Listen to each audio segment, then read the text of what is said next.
창세기에는 하나님께서 아담의 타락 이후부터 인간을 구원하시기 위하여서 한 특별한 혈통을 선택하여 구분하시고 또 그들을 지키시며 그 가운데 한 사람을 부르심을 통하여서 본격적으로 구속사를 구체화한 내용이 기록되어져 있습니다. 그 중에서도 하나님께서 이 구속사의 주역으로 선택하신 이스라엘 민족의 4대 족장의 생애가 자세히 기록되어져 있습니다. 첫 번째 족장은 이스라엘의 혈통적 조상뿐만이 아니고 구속사 전반에 걸쳐 모든 성도들의 믿음의 아버지로 불리는 아브라함입니다.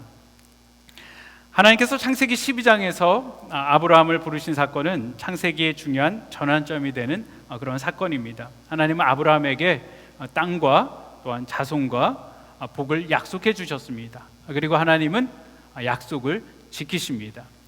둘째 조상은 순종과 온유의 삶을 살았던 이삭입니다. 그리고 세 번째 조상은 야곱입니다. 하나님은 이기적이었던 야곱을 섬기는 사람으로 변화시키시고 그의 이름을 이스라엘로 바꾸어 주셨습니다. 야곱은 12명의 아들을 낳았고 어떤 이스라엘 지파 12지파의 직접적인 조상이 되었습니다. 마지막으로 네 번째 조상은 오늘 본문 37장부터 시작하여서 창세기 마지막 장인 50장까지 구속사의 주역으로 선택되고 또 이스라엘이 애굽으로 내려가게 된 직접적인 계기를 마련한 요셉입니다. 오늘 이 본문은 요셉의 이야기입니다. 성경에는 요셉이라는 이름을 가진 사람이 여러 명 나옵니다. 많은 사람들이 요셉이라는 이름을 들으면은 특별히 우리 교육부 같은 경우는요, 요셉과 마리아를 생각할 것입니다. 예수님의 육신의 아버지 이름이 요셉입니다. 그리고 예수님이 십자가에 죽었을 때 예수님의 장례를 치른 사람의 이름도 요셉입니다. 오늘 본문의 요셉은 예수님의 아버지 요셉이 아니고 4대 족장 중 한 명인 요셉입니다. 요셉은 야곱의 11번째 아들입니다. 야곱에게는 2명의 본부인이 있었고 또 본부인의 질투심으로 인하여서 2명의 첩을 두었습니다. 그래서 야곱은 4명의 아내에게서 모두 12명의 아들과 1명의 딸을 낳았습니다. 요셉은 야곱이 낳은 12아들 가운데 11번째 아들이자 야곱이 가장 사랑하였던 라헬이 낳은 첫아들입니다. 야곱은 라헬이 잉태하지 못하다가 노년에 낳은 아들 요셉을 특별히 사랑하였습니다. 불행하게도 야곱이 그렇게 사랑했던 이 라헬은 요셉의 동생이면서 야곱의 막내 아들인 베냐민을 낳다가 죽었습니다. 라헬이 죽자 야곱은 엄마 없이 자라는 요셉을 보면서 불쌍한 마음이 들었는지 다른 형제들보다 그를 더 끔찍히 사랑했습니다. 야곱이 얼마나 요셉을 사랑했는지 오늘 성경은 아주 짧지만 분명하게 말해줍니다. 요셉은 노년에 얻은 아들이므로 이스라엘이 여러 다른 아들보다 그를 깊이 사랑하여 그를 위하여 채색 옷을 지었더니,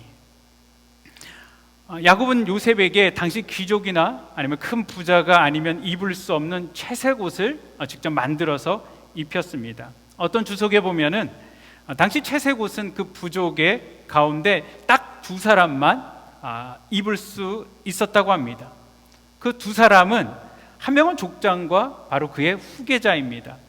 어떤 서열상이나 법적으로 본다라면은 레아가 첫 번째 부인이었고 또 레아의 첫째 아들인 르우벤이 장남이므로 법적인 아버지의 상속자이기 때문에 채색 옷을 만약에 입는 사람이 있다라면은 그 사람은 요셉이 아니고 장남인 르우벤이 입어야 했습니다.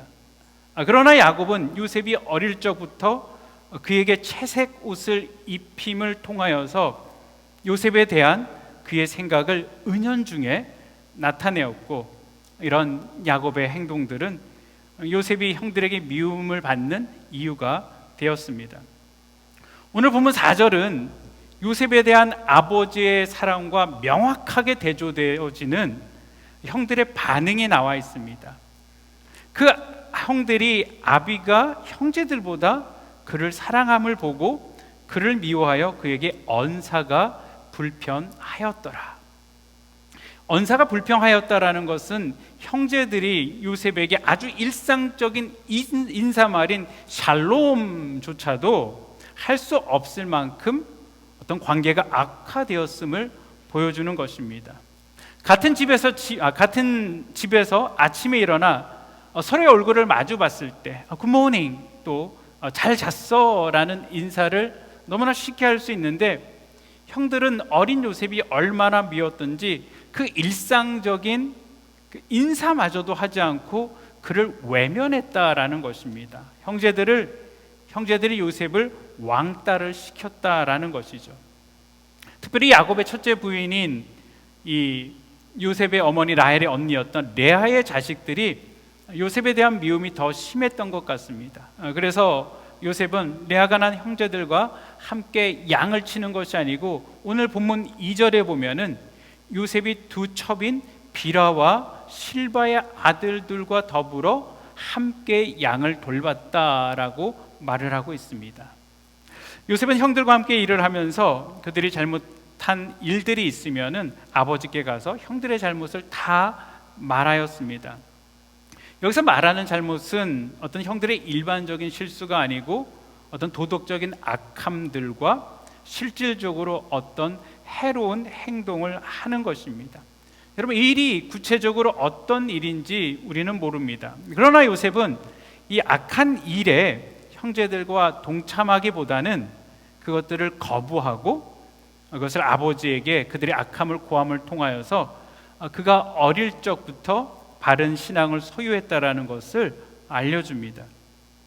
요셉의 이런 모습이 이후 보디발의 아내가 그를 유혹하였을 때 그가 유혹에 넘어지지 않고 하나님 앞에 바른 신앙을 가질 수 있었던 것입니다.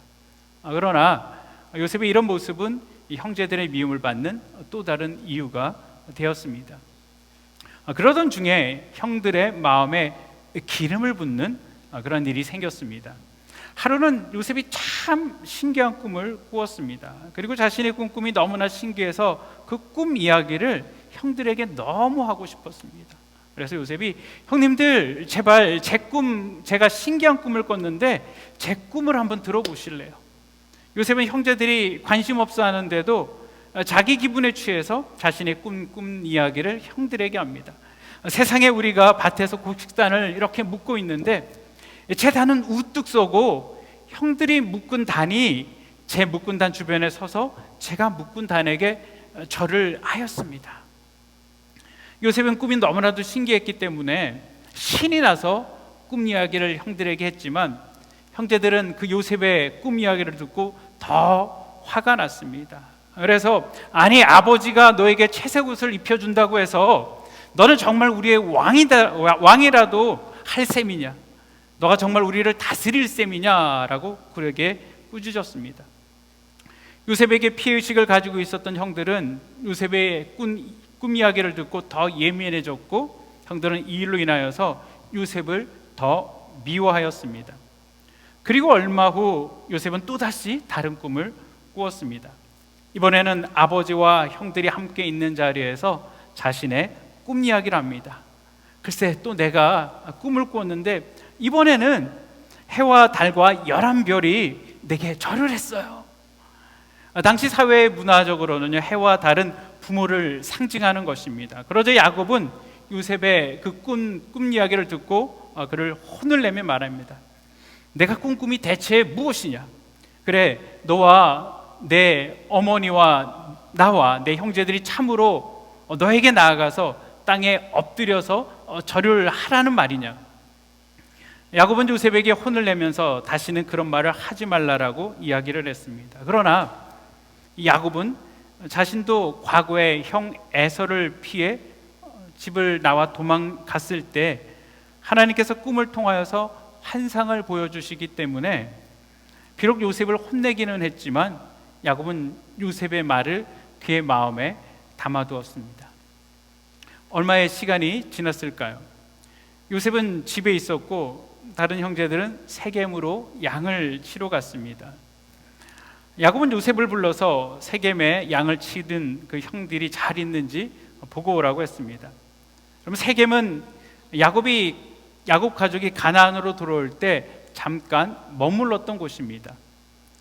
그런데 그곳에서 세겜의 추장이 야곱의 딸 디나를 강간함을 인하여서 야곱의 아들 시므온과 레위가 세겜성 모든 남자들을 살해했던 곳입니다. 다소 시간이 지나기는 했지만 야곱 일가에 대한 분노의 마음이 남아있을 이곳에 아들들이 양떼를 몰고 갔다는 사실은 여러분, 이 아버지 야곱에게는 근심거리가 되었던 것 같습니다. 그래서 야곱은 요셉을 보내서 형들의 안부를 알아보기를 원했던 것입니다. 요셉은 아버지의 명령에 순종하여 세겜으로 떠났습니다. 세겜에 도착한 요셉은 형들을 찾기 위해 들판을 이리저리 헤매고 다녔지만 형제를 찾지를 못했습니다. 그러던 가운데 요셉은 한 사람을 만나는데 그 사람은 요셉의 형제를 잘 알고 있었던 그런 사람인 것 같습니다. 그가 요셉에게 누구를 찾느냐라고 묻습니다. 요셉은 자기 형들을 찾는데 혹 그들이 양치는 곳을 알거든 자신에게 말해달라라고 이야기를 하죠. 그러자 그 사람이 너희 형제들은 벌써 여기를 떠났고 도단으로 갔다라고 이야기를 합니다. 이에 요셉은 세겜을 출발하여서 도단까지 갑니다. 여러분, 이 요셉의 이런 모습을 통하여서 우리가 알 수 있는 것은 그가 맡겨진 일에 최선을 다하는 사람이었다라는 것입니다. 야곱이 거주하는 곳에서 세겜까지는 약 40마일 정도 떨어진 거리입니다. 가까운 거리가 아니죠. 그리고 세겜에서 다시 도단까지는 약 18마일 정도 떨어져 있는 거리입니다. 요셉은 세겜에서 형들을 찾지 못했기 때문에 집으로 다시 돌아갈 수도 있었지만 그는 아버지께서 자신에게 이야기한 것을 수행하기 위하여서 세겜의 여러 곳을 다녔고 또다시 도단까지 형의 모습을 찾아가는 그의 모습을 보면서 여러분, 그는 참으로 어렸을 때부터 자신에게 맡겨진 일에 최선을 다했다라는 것을 알 수 있습니다. 그 이후에 그는 보디발의 집에서 종살이를 할 때에도 또 감옥에서 죄인의 신분이지만 맡겨진 일에 최선을 다하였습니다. 이런 책임 있는 모습이 이후에 그가 국무총리가 되어서도 자신에게 맡겨진 일을 잘 감당할 수 있었습니다. 여러분, 저와 여러분도 어떤 일을 하든지 최선을 다해야만 됩니다. 그래서 바울은 성도들에게 이렇게 권면을 합니다. 무슨 일을 하든지 마음을 다하여 죽게 하듯 하고 사람에게 하듯 하지 말라라는 것이죠.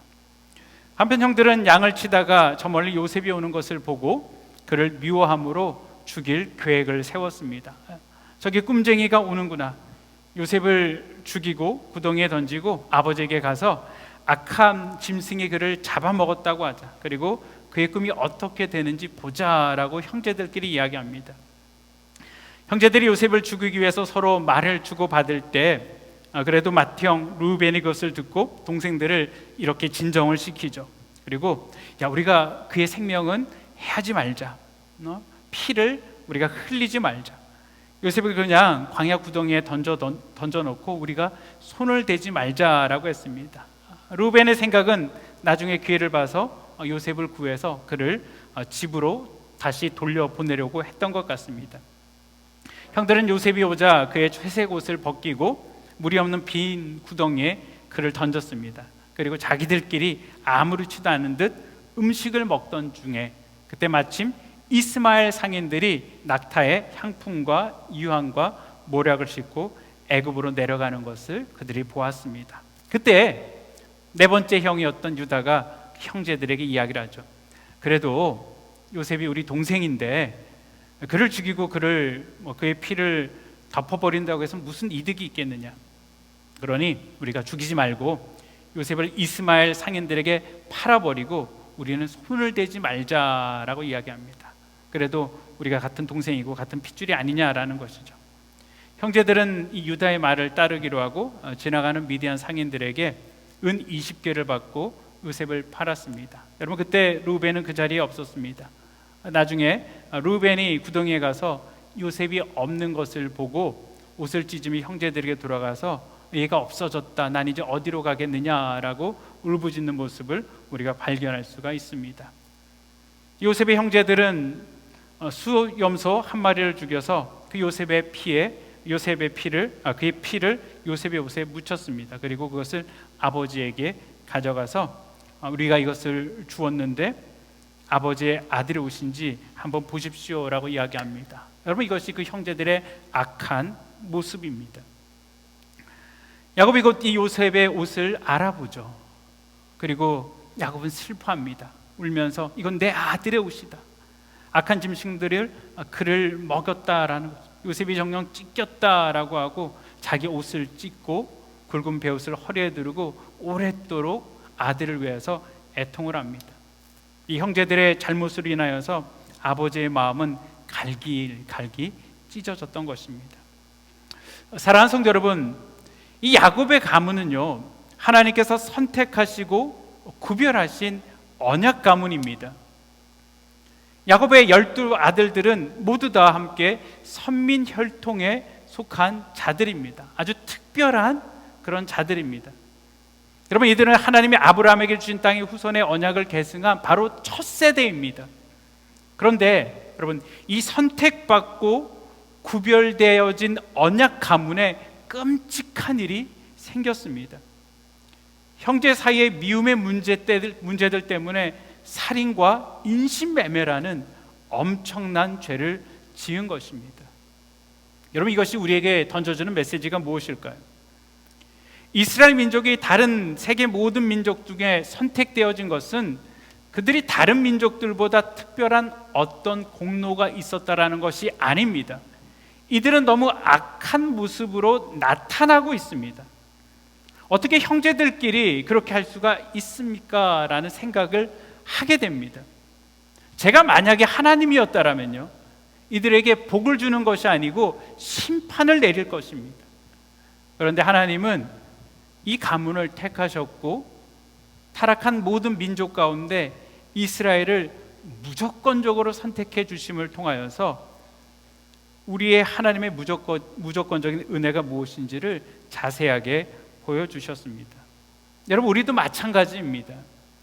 저와 여러분을 하나님께서 선택하고 구별하여 주셨습니다. 예수 그리스도의 보혈로 덮어주셨고 우리를 하나님의 자녀로 불러주셨습니다. 그러나 우리 안에는 여전히 수많은 문제들이 있습니다. 죄의 유혹들이 있습니다. 때로는 내 삶이 죄의 유혹에 비참하게 넘어질 때가 있습니다. 개인만이 아니고 가정 안에서도 그럴 수 있습니다. 여러분, 힘든 일이 생기지 않았으면 참 좋겠지만 때로는 믿음의 가정 안에도 심각한 문제들이 생길 수 있습니다. 요셉의 가정처럼 분명히 하나님께서 선택받은 가정임에도 심각한 일들이 생길 수 있습니다. 그러나 분명한 사실은 그 가운데서도 우리 하나님의 역사는 멈추지 않는다라는 것입니다. 하나님은 개인의 삶과 전체 공동체의 될 일을 멈추지 않고 진행하십니다. 때로는 사람들의 이러한 불의함도 하나님이 역사하시니까 선으로 바꾸어 주십니다. 여러분, 요셉의 경우가 바로 그런 경우입니다. 형제들이 그를 애굽에 팔아 넘겼지만 하나님은 그 일을 통하여서 놀라운 일을 이루셨습니다. 느헤미야 13장 2절 하반절에 말씀하십니다. 그러나 우리 하나님이 그 저주를 돌이켜 복이 되게 하셨다 하였는지라. 우리의 삶 가운데 선으로 역사하시는 하나님을 여러분 신뢰하시기를 바랍니다.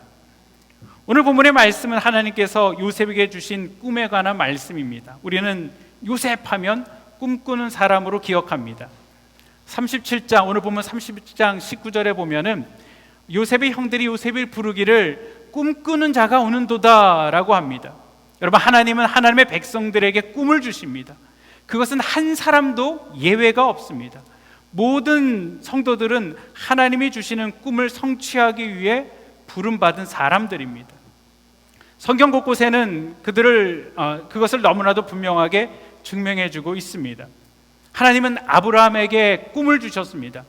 내가 너로 큰 민족을 이루고 내게 복을 주어서 내 이름을 창대케 하며 너를 복의 근원으로 삼겠다. 온 인류를 구원하시는 하나님은 아브라함에게 믿음의 조상이 되는 꿈을 주셨습니다. 출애굽기 3장 10절에요. 이제 내가 너를 바로에게 보내어 너로 내 백성 이스라엘 자손을 애굽에서 인도하여 내게 하리라.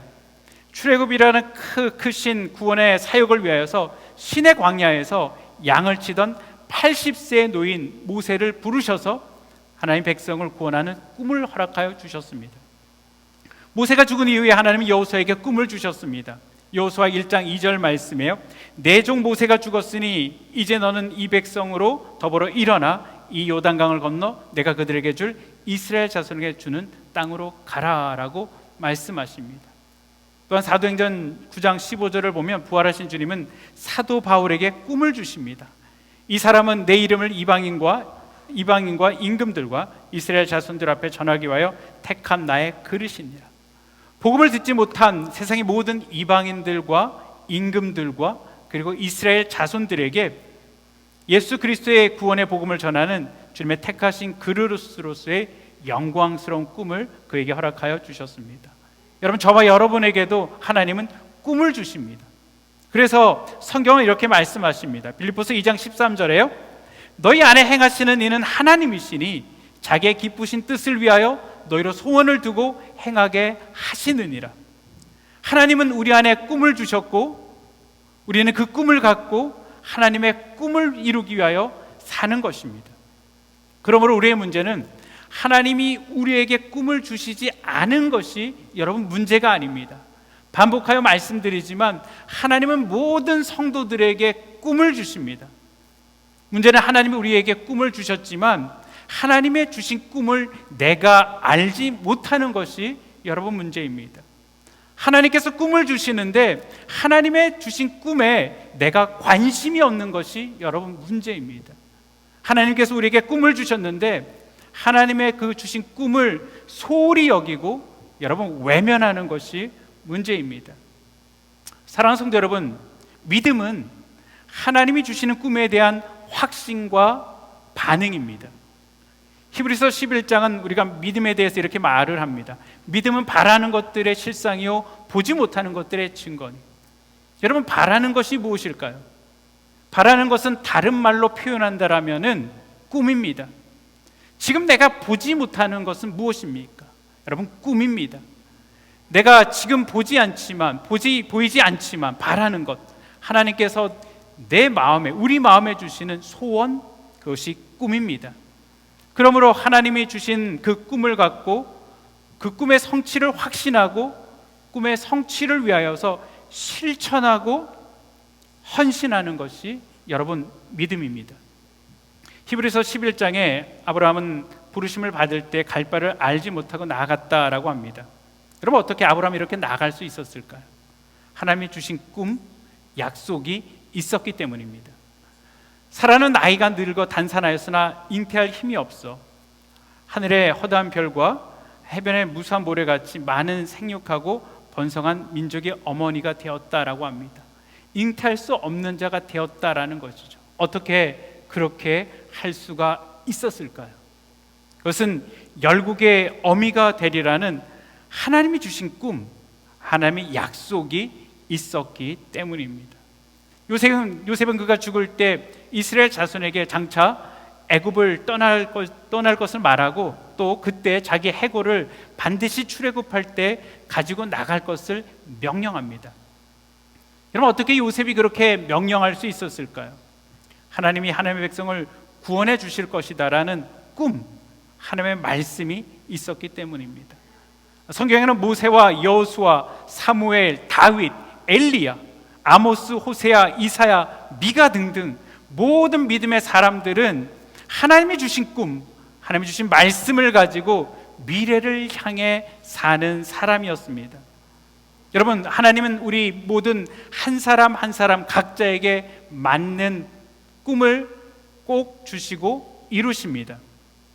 사랑하는 성도 여러분, 특별히 우리 학생 여러분, 하나님이 여러분에게 주시는 꿈을 찾으시기를 바랍니다. 여러분, 하나님이 주시는 꿈은 나이와 상관이 없습니다.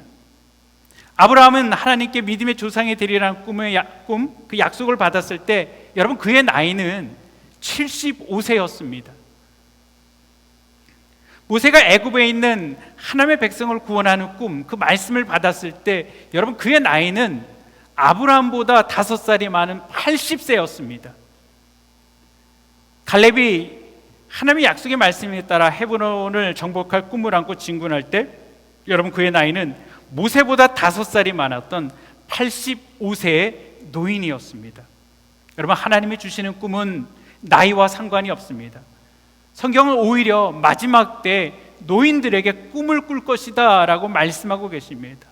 요엘서와 사도행전에 분명하게 약속하십니다. 내가 내 영을 모든 육체에게 부어주리니 너희 자녀들은 예언할 것이요 너희 젊은이들은 환상을 보고 너희 늙은이들은 꿈을 꾸리라. 여러분, 자녀들은 예언을 하고 젊은이들은 환상을 보고 늙은이들은 꿈을 꾸리라. 여러분, 이것이 얼마나 멋진 그런 말씀입니까?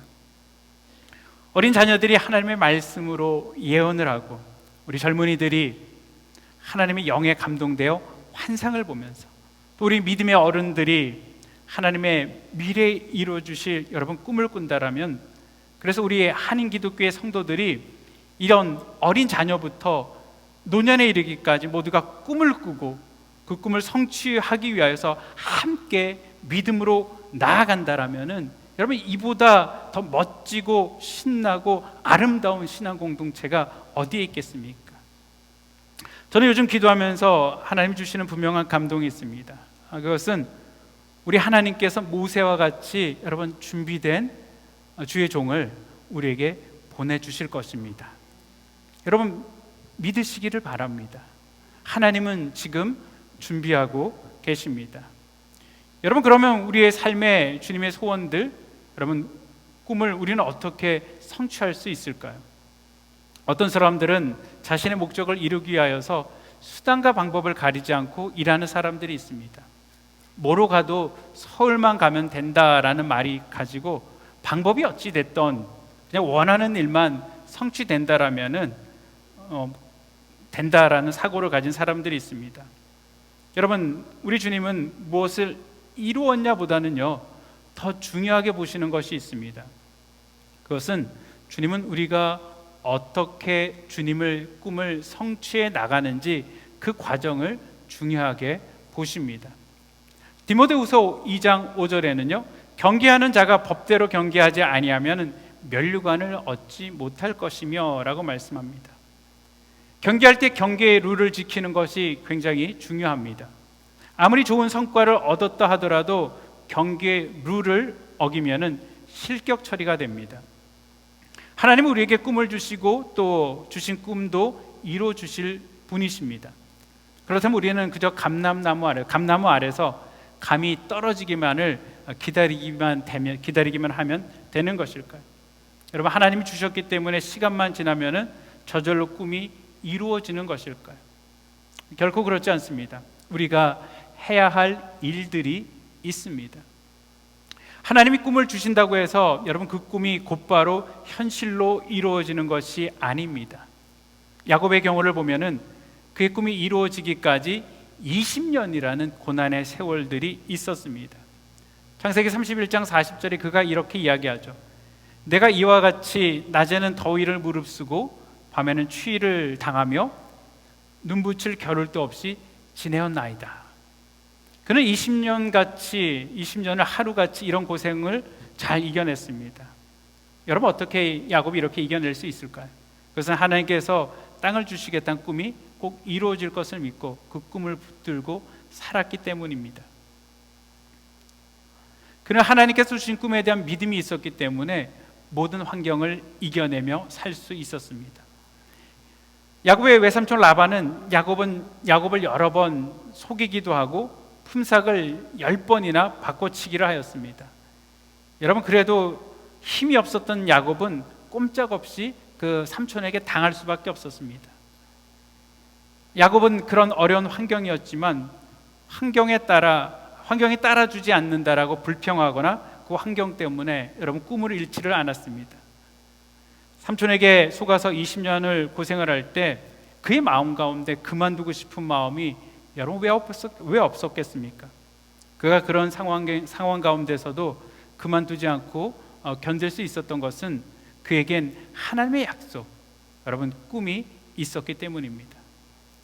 야곱은 하나님이 주신 꿈을 하나님께서 이루어 주실 것을 확신했습니다. 그래서 그는 그 꿈을 붙들고 어려운 환경을 이기며 살았습니다. 맡은 일에 최선을 다하였습니다. 여러분, 꿈꾸는 자는요, 어떤 환경 가운데서도 낙심하지 않습니다. 여러분, 꿈꾸는 자는요, 믿음을 가지고 환경을 극복하며 꿈을 이룹니다. 요셉도 큰 꿈을 가지고 있었던 사람입니다. 그러나 그는 형들의 미움을 받아 외국으로 팔려갔고 애굽의 시위대장 보디발의 집에서 종살이를 하였습니다. 여러분, 그는 형들이 자신을 팔았다고 해서 원망하거나 불평하지를 않았습니다. 노예로 살아가는 자신의 환경이 너무 힘들다고 탓하지도 않았습니다. 보디발의 아내가 유혹하였을 때에도 여러분 그 유혹에 넘어가지를 않았습니다. 하나님께서 주신 꿈이 그에겐 분명히 있었고 분명히 그 꿈을 이루어 주실 것을 요셉은 믿었습니다. 요셉은 설상가상으로 누명을 쓰고 감옥에 갇혀 지내는 시간들이 있었습니다. 그러나 그는 거기에서도 자신의 환경을 탓하거나 사람들을 원망하지 않았습니다. 오히려 그는 감옥에서도 그의 맡은 일에 성실하며 모든 어려운 환경들을 잘 이겨 나갔습니다. 여러분, 꿈이 있는 사람들, 야곱과 요셉처럼 이들은 믿음을 가지고 환경을 이기는 삶을 살아갑니다. 내 환경이 좋지 못해서 여러분 내 꿈을 이룰 수 없다라고 원망하지를 않습니다. 주변 사람들 때문에 내 꿈을 이룰 수 없다라고 다른 사람들도 탓하지를 않습니다. 그것 때문에 꿈을 포기하거나 중도에 하차하지도 않습니다. 오히려 꿈이 있는 사람들은 그 꿈이 있기 때문에 또 그 꿈을 하나님께서 이루어 주실 것을 확실하게 믿는 믿음이 있기 때문에 그런 나쁜 환경에서도 그것들을 이기고 극복하는 것입니다. 사랑하는 성도 여러분, 그리고 우리 학생 여러분, 하나님께서 여러분에게 주신 꿈들은 무엇입니까? 여러분, 때로는 우리가 이 꿈을 이룰 때 어려운 환경을 만날 때도 있습니다. 요셉의 형들처럼 우리 가까운 곳에서 나의 꿈을 조롱하고 짓밟는 사람들이 있습니다. 그러나 야곱처럼, 요셉처럼 꿈에 대한 믿음을 가지고 어떤 환경 가운데서도 잘 이겨내므로 여러분의 꿈을 성취해 나가시기를 바랍니다. 꿈이 없는 개인은 내일이 없습니다. 우리는 기도와 말씀으로 내일을 두려워하지 마시기를 바랍니다. 여러분 또한 과거를 한탄하지 마시고요, 주님이 주시는 꿈을 가지고 그 주님께 사실 성취를 바라보며 최선을 다하여서 살아가야만 하는 것입니다. 믿음과 기도로 꿈을 키워나가야 합니다. 하나님께서 여러분에게 주신 하나님의 꿈, 하나님의 소원을 반드시 이루실 것입니다. 개인의 삶에 하나님의 약속, 말씀과 기도를 통하여서 하나님의 주시는 여러분 꿈을 꾸십시오. 여러분의 가정을 통해 이루실 하나님의 계획하심, 그 꿈을 이루십시오. 그리고 우리 교회를 통해 이루실 원대한 하나님의 계획들, 여러분 그것을 믿음으로 바라보십시오.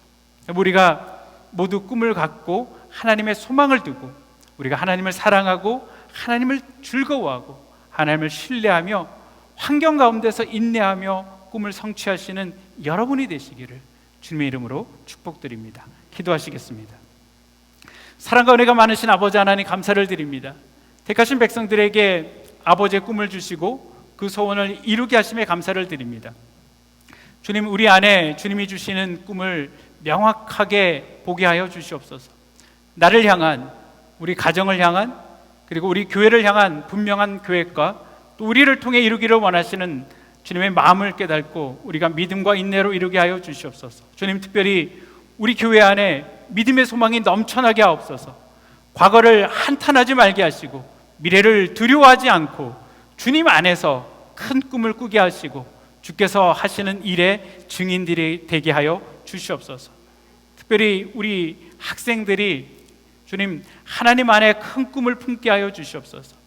이들이 하나님의 군사되어서 정치, 경제, 사회, 문화, 종교에 이르는 모든 영역에 선한 영향력을 끼치는 믿음의 지도자가 다 되게 하여 주시옵소서. 그리고 이들이 꿈을 성취하기 위하여서 인내하게 하시고 대가를 지불할 줄 아는 믿음의 용사들이 되게 하여 주시옵소서. 우리 주님을 의지하고 예수님 이름으로 기도합니다. 아멘.